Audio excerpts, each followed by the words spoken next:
guys, it's day 3 of the Jeffco vlogs. I'm pretty excited. Just dropped Carter off at school and now I'm going to go to the gym after I try to figure out this editing software for the vlogs. It's been really difficult, so trying to get my vlogs up at a certain time, but that's not happening right now. So anyways, I will see you guys at the gym. Well guys, the rainy season is about to start in Japan. It's raining, but I have to go to the store and get some food, and I might show you guys.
Playing Legos.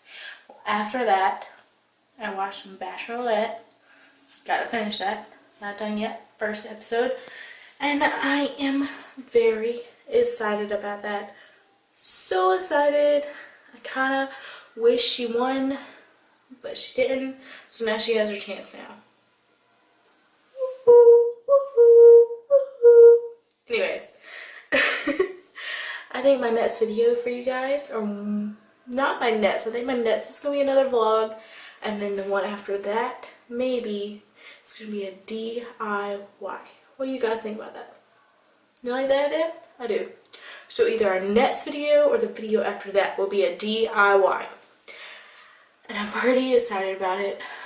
Very, very excited. Anyways, so I'm going to end the vlog here, and I will see you guys next time.